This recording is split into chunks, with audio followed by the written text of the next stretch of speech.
program Arts of Autism and Awareness Program. Basically kita dah start daripada tahun lepas.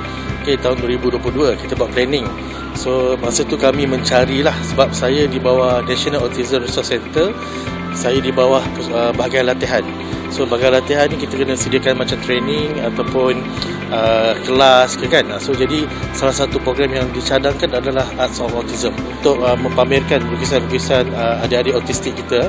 Dan untuk program ni kita basically ada 5 sub-program, di mana yang main event ni ialah exhibition dan awareness program. Lepas tu kita ada lagi 3, iaitu booth, produk autism, persembahan autism, dan juga yang paling kita nak bawa ni adalah screening session. Hari ini kami mengumpulkan karya-karya daripada anak-anak autism di Malaysia. Pada hari ini kami dapat dalam lebih kurang 30 daripada 30 artis yang mengalami spektrum autism. Dan kebanyakannya mereka ni baru saja pertama kali menyertai pameran seperti ini.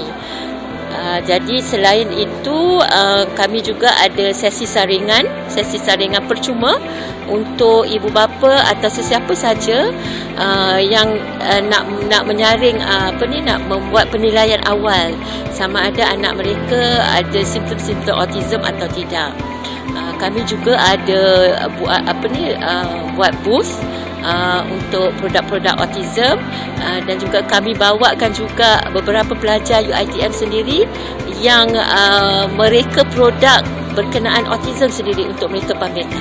Okay, menerusi program ni kita sebenarnya nak membawa bakat pelajar-pelajar autism ni, ataupun kita panggil adik-adik autism kita, di mana ramai yang tak tahu mereka ni sebenarnya sangat-sangat berbakat.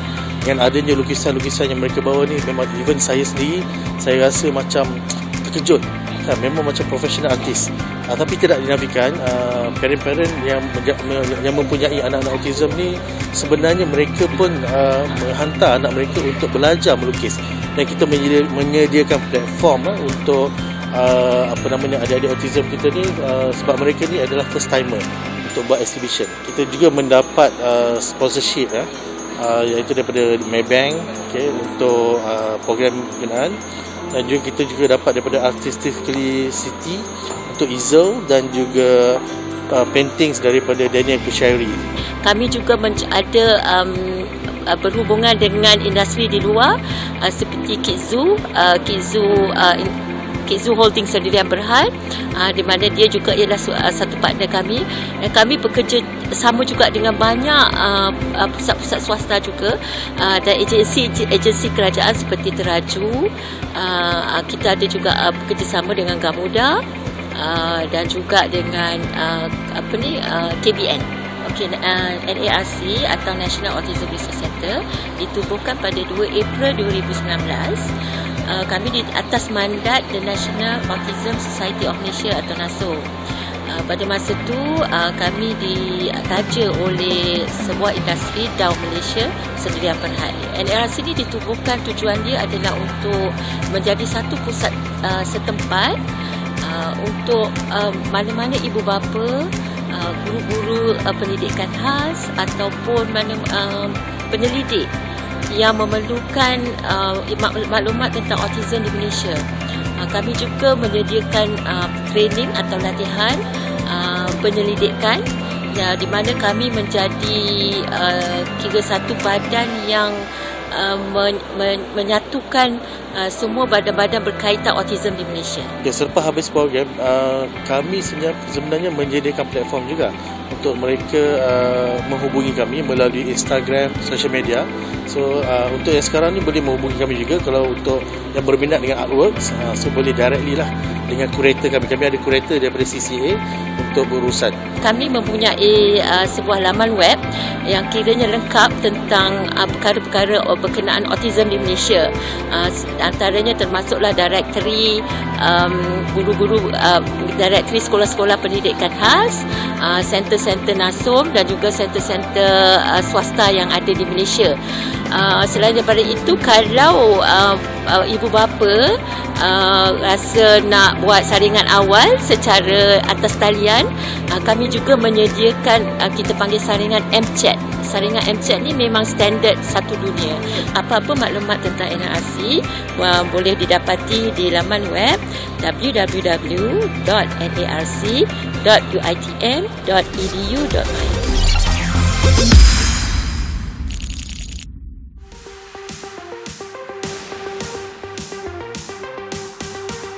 Anda sedang menonton Darah Muda Musim Baru dengan kerjasama rakan strategik Yayasan Peneraju Pendidikan Bumi Putra, dan di mana set ini adalah tajaan daripada Majlis Reka Bentuk Malaysia MRM, di mana ia direka oleh seorang pereka muda Muhammad Sujak bin Hasbullah, keluaran Oasis Furniture Industries, Sendirian Berhad.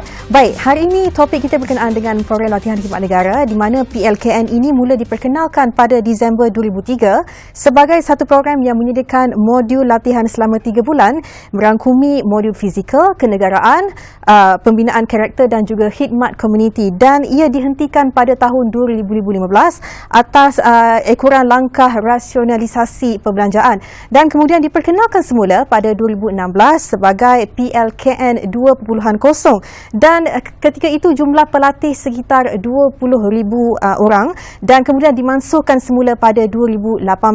Dan hari ini, sejauh manakah kewajaran program latihan khidmat negara atau PLKN ini diperkenalkan semula? Adakah ia mungkin dapat membuka perspektif baharu dalam pembangunan belia masa kini seiring dengan aspirasi Malaysia Madani? Dan untuk itu, bersama saya di studio Darah Muda, saya perkenalkan Yang Berusaha Tuan Muhammad Nazrin Faiz, yang merupakan Presiden Yayasan Brigade Sukarelawan Khidmat Negara dan juga alumni PLKN, untuk membawa topik kita hari ini, PLKN Kembali Demi Malaysia Madani. Selamat datang Tuan ke studio Darah Muda. Assalamualaikum warahmatullahi wabarakatuh. Terima kasih kerana sudi menjemput saya ke sama-sama Tuan, dan terima kasih juga kerana berada di Darah Muda hari ini. Baik, apabila kita bincangkan tentang topik PLKN ini akan dikembalikan semula, mungkin apa pandangan Tuan sendiri apabila cadangan YB Tan Sri Johari Abdul selaku Yang di-Pertua Dewan Rakyat berkenaan pembukaan semula PLKN? Pertamanya, selaku satu entiti yang memang sangat dekat dengan program latihan khidmat negara, kami melihat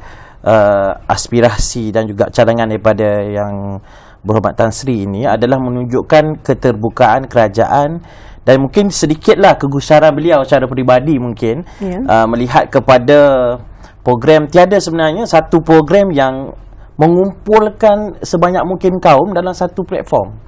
Dan sebenarnya kalau kita sedar atau tidak sedar, kita tiada satu platform sebegitu selain daripada PLKN. So bagi saya selaku pimpinan di PK Alumni PLKN dan juga BSKN ni, kita menyambut baik cadangan ini. Kerana apa? Kita melihat apabila tempoh hari seperti mana yang disebut oleh Ain tadi, 2018 dibubarkan, kita tiada jalan penerus untuk kita memastikan anak muda kita berada dalam satu program yang mengumpulkan seramai mungkin anak muda. Yang keduanya, dapat kita menitipkan apa yang sebenarnya penting untuk mereka balas balik kepada negara kita. Walaupun ia bukanlah bersifat kerahan tenaga, tetapi dengan sedikit sebanyak pengalaman yang mereka dapat dalam PLKN itu, kita dapat terjemahkan dalam bukan saja untuk diri kita, tapi kita dapat membantu mereka di luar sana. Ya, mungkin satu poin tadi, bukan sekadar kerah tenaga buat aktiviti-aktiviti yang mungkin dalam kalangan belia rasa takut nak join PLKN ni, tapi sebenarnya bagaimana belia ini boleh give back to the nation kan, to the country. Baik, mengapa PLKN ni perlu dikembalikan semula, dan apakah peranan yayasan sendiri dalam pelaksanaan PLKN ini? Kenapa PLKN kena ditubuhkan? Saya mungkin ini berkaitan dengan isu semasa juga, seperti yang kita lihat ada seorang anak muda di universiti tempoh hari sampai menangis tak ada makan. Atau mungkin trend sekarang anak muda lelaki menari dengan lenggok-lenggok yang lembut. Saya ini rasa salah satu ataupun antara beberapa indikator yang saya membuatkan saya bimbang. Kerana di dalam PLKN dia bukan kerahan tenaga total tapi dia lebih kepada konsep ala summer camp, tetapi tentang disiplin, tentang integrasi nasional, tentang macam mana kita nak membentuk karakter kepimpinan kita dibawa secara terus menerus. Sebab kita bukan balik 24/7, kita berada di camp selama 3 bulan. 3 bulan tu. Yes. So kita tak boleh nak balik. So macam mana sikitlah pengalaman atau memori saya. Hujung minggu baru dapat pegang telefon. Jadi masa hari Jumaat tu baru kita rasa dapatlah nak nelefon awet ke kan. Ni Tuan ketika itu PLKN yang tahun 2000 saya 2016. 2016 di Kem Bukit Besar Kulim Kedah. Ya. Pada masa itu kami ni kalau negeri dia boleh merentasi negeri-negeri yang lain. So di situ juga menimbulkan kita dapat mengenali kawan-kawan yang lebih baru. Luar daripada konteks biasa kita. So daripada saat itu dan saat hari ini, rakan-rakan PLKN ni masih kita, walaupun ianya bersifat masih bonding lagi. Dan itulah untuk menjawab soalan Ain tadi, dari wujudnya alumni PLKN atau BSKN, Yayasan BSKN itulah membuatkan kami masih lagi bukan saja nak membantu nation, tapi disebabkan memori kami tu kita terus bersama.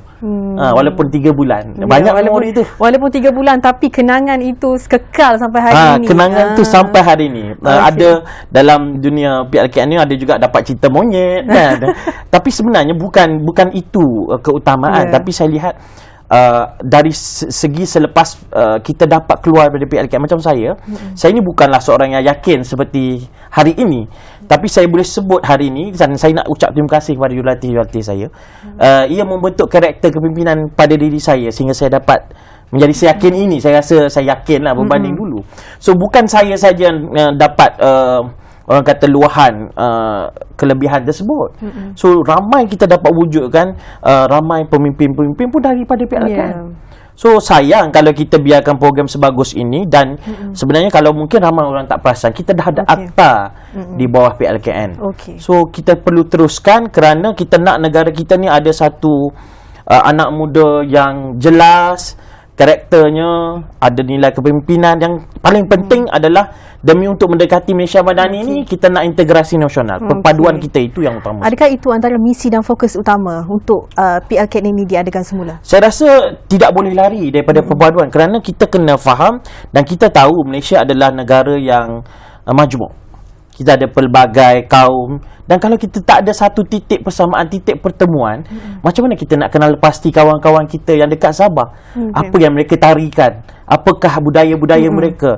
Mungkin dekat sana ada benda yang kita dapat belajar. Dan itulah yang sebenarnya mereka yang lalui saja proses 3 bulan itu sahaja yang tahu manisnya berada di kem tu sebenarnya. Manisnya berada di kem. Baik, sekiranya PLKN ini diadakan semula, adakah perlu dijenamakan semula PLKN ini? Saya rasa ini bergantung kepada pihak kerajaan. Tetapi kalau melihat kepada akta tu, mungkin dia akan jadi banyak kerja lah. Kena buat perubahan dari segi nama dan sebagainya. Tapi yang penting adalah saya melihat apa outcome dia. Macam dulu kita dapat jangka 1 tahun kita akan ada berapa alumni daripada PLKN yang keluar, yang mana kita boleh ambil, kita boleh bersama-sama dengan mereka, kita boleh bawa mereka pergi program, kita dapat teruskan membantu masyarakat. Yang penting kami alumni ni, kami nak terus membantu masyarakat. Itu utama sekali. Okey, PLKN ini dikatakan memakan kos yang besar. Dan mungkin apa pendekatan yang diambil oleh yayasan sendiri bagi menjimatkan kos PLKN? Kalau dari segi yayasan BSKN, kalau boleh saya cadangkanlah, dari segi orang yang kerdil macam saya ni hanya boleh cadangkan saja. Mungkin antara cadangan-cadangan yang saya boleh cadangkan, yang pertama mungkin kalau dulu untuk makluman Ain, kem di seluruh negara sampai 83 kem. So 83. Mungkin mengeluarkan kos yang sangat tinggi untuk manage the camp and so on. Dan dulu bas untuk satu camp mungkin 2 biji ke 3 biji bas, dan mungkin boleh dikurangkan bilangan dan sebagainya.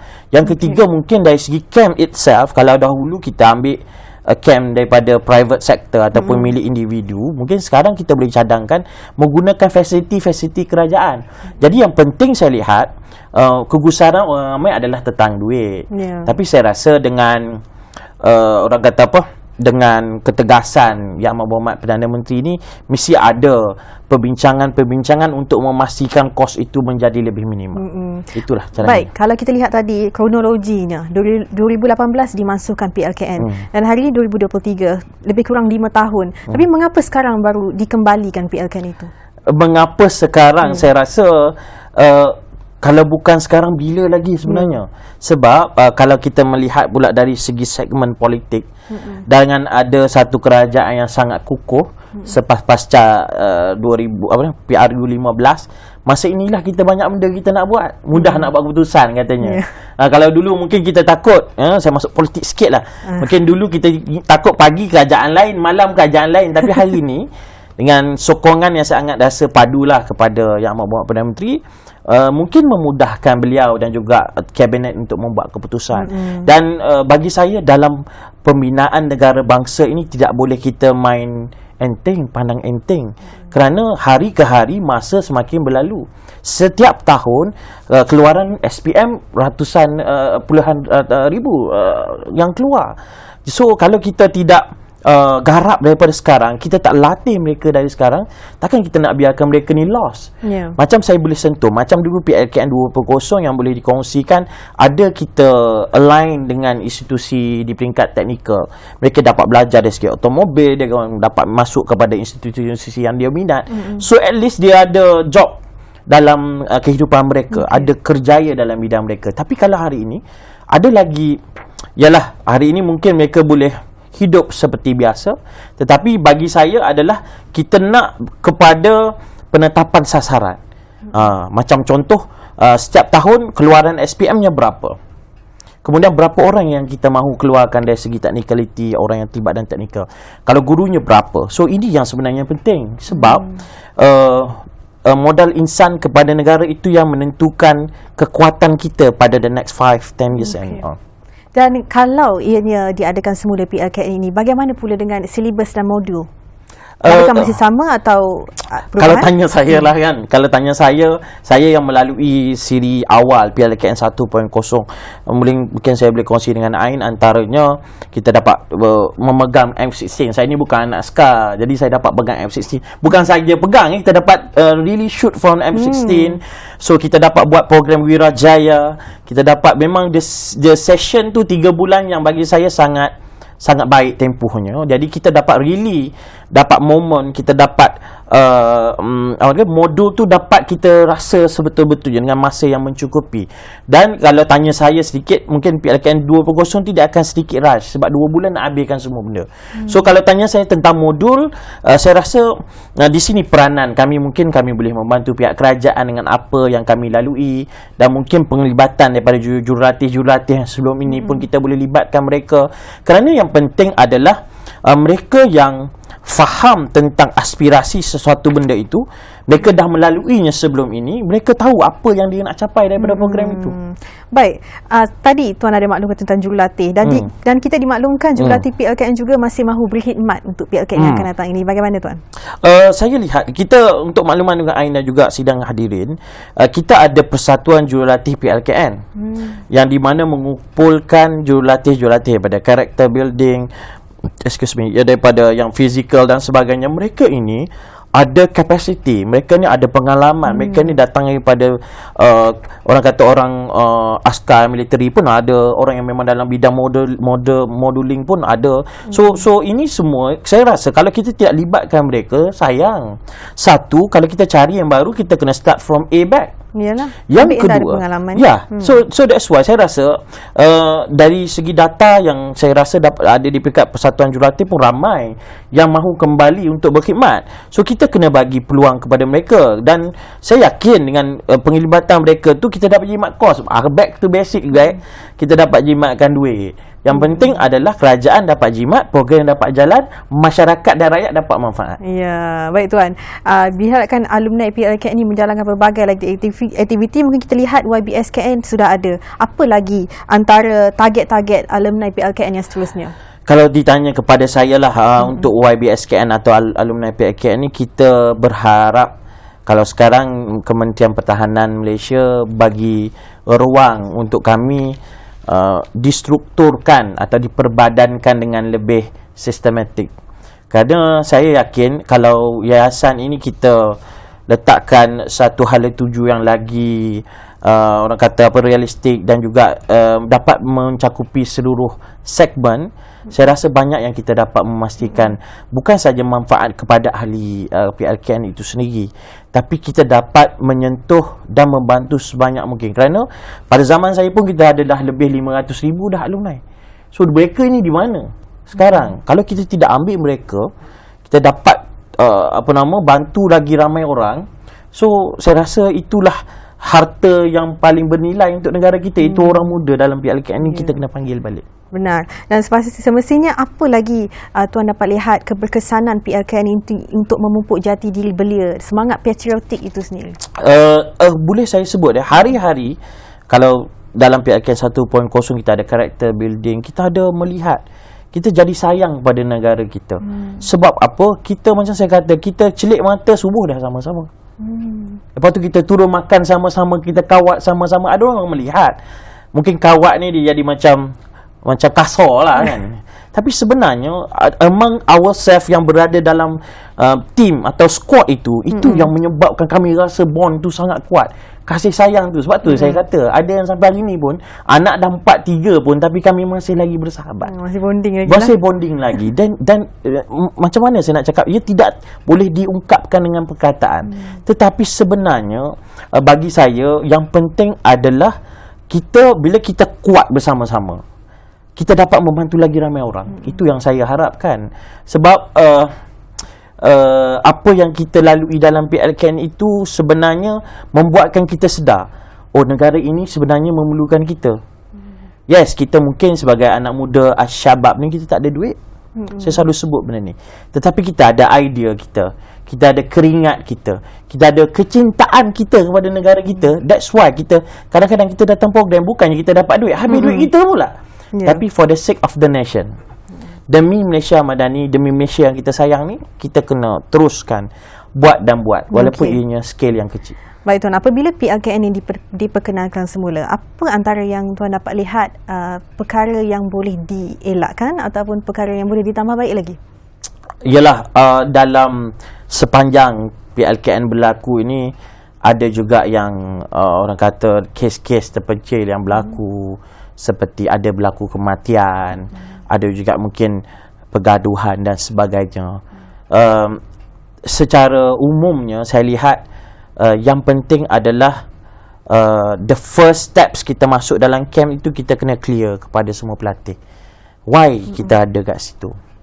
Yang kedua adalah bagi saya adalah kita mesti di peringkat jabatan, di peringkat kementerian sendiri kena tahu bahawasanya mereka ini sebenarnya mendambakan untuk membantu balik kerajaan. So jangan biarkan mereka tu habis maka habis. So kalau dulu kita dapat mengumpul, kita ada program yang kita panggil alumni homecoming. So kita dapat kumpul kawan-kawan ni kembali ke camp, sampai kita pernah buat orang kata perhimpunan alumni paling ramai. So ini yang akhirnya membuatkan kita rasa ini yang kita nak bagi kepada negara kita. So jangan skat mereka, sayang. Nak cari balik susah ni. Yalah, cari balik susah tu. Nak cari balik susah. Baik tuan, ada dalam kalangan belia mungkin mereka mempersoalkan, adakah khidmat negara di Malaysia akan menjadikan para pelatih ini sebagai tentera simpanan seperti negara lain? Dia bagi saya dalam camp tu kita tak ada memang dijadikan mereka ni tentera simpanan. Cuma dia saya boleh sebut dia akan menerbitkan atau mencuit rasa untuk menyertai. Sebab dalam camp ni kita macam saya sebut Allah sama camp. Tetapi ada juga dalam kalangan kami hari ni dah jadi askar, memang betul askar. Ada juga yang memang masuk pasukan simpanan latihan di bawah TLDM, TUDM dan sebagainya. Tetapi bagi saya dia ada platform lain. Dia separate punya bodies. Ada pasukan simpanan dan ada PLKN. Tapi saya lihat PLKN ni lebih kepada untuk membentuk individu dan juga komuniti kecil untuk kita membantu. Mereka yang berminat boleh menyertai pula komponen kedua tadi dalam TLDM mungkin TUDM. Yang penting kalau mereka nak masuk dalam sistem sebagai askar pun tak ada masalah. Baik, ada pengalaman. Dan mungkin untuk akhir ini last tuan, apa antara pesanan kepada alumni malah untuk anak muda Malaysia hari ini? Pesanan saya yang pertama sekali adalah kita tengah mengutip kembali data daripada adik-adik sahabat-sahabat semua di peringkat alumni. Come over, kita bersama-sama dalam mengambil tenaga untuk kita teruskan. Sebab saya rasa kita perlu teruskan apa yang kita dah bina. Nak membina susah, nak mempertahankan lagi susah. So yang penting bagi saya, last sekali saya rasa saya nak tinggal dengan satu kata-kata lah dalam bahasa orang putih. If you want to be highly visible, you must stand on the shoulder of a giant. Jika kamu mahu dilihat jauh oleh satu tempat, kamu mesti berdiri di atas bahu sebuah atau seekor gergasi. Maksudnya hari ini kita nak banggakan Malaysia, kita kena berdiri di atas Malaysia. Untuk banggakan Untuk Malaysia. banggakan Malaysia. So kita kena mulakan, anak muda kena mulakan. Anak muda yang perlu dimulakan. Itulah peranan Darah Muda hari ini. Baik, terima kasih diucapkan kepada Yang Berusaha Tuan Muhammad Nazrin Faiz yang merupakan Presiden Yayasan Brigade, Sukarelawan Khidmat Negara dan juga alumni PLKN. Terima kasih kepada anda yang menonton Darah Muda hari ini. Jumpa lagi dalam episod yang akan datang. Assalamualaikum dan jumpa lagi. Okay.